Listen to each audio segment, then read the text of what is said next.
নমস্কাৰ এই মুহূৰ্তত আহি পৰিছে এটা গাৰ নোম শিয়ৰি উঠা ঘটনা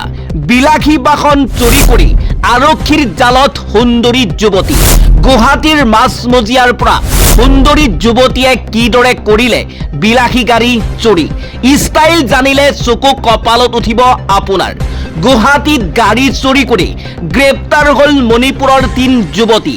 এজেন্সিৰ পৰা ভুৱা নথি জমা দি বিলাসী বাহন চুৰি কৰিছিল দিছপুৰ আৰক্ষীয়ে তদন্তত চুবুৰীয়া ৰাজ্যৰ বৰ্ডাৰত বাহন জব্দ কৰে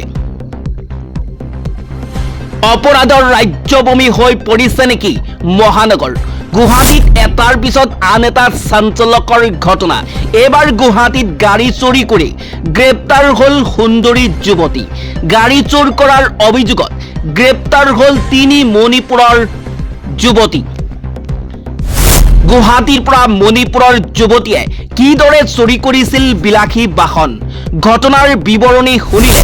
আপোনাৰ চকু কপালত উঠিব কিছুদিন পূৰ্বে গুৱাহাটীৰ এটা এজেন্সিৰ পৰা নোহোৱা হৈছিল 2খন থাৰ আৰু এখন স্কৰ্পিঅ বাহন শিলং যাম বুলি সেলফ ড্ৰাইভাৰৰ বাবে 3 গৰাকী যুৱতীয়ে বুক কৰিছিল বাহন 3খন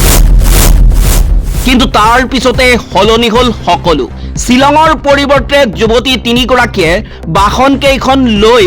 গৈছিল অন্য দিশে বাহনৰ গন্তব্য স্থান হলনি হোৱাত বাহনৰ গৰাকীৰ মনত তেতিয়া উপজিছিল সন্দেহ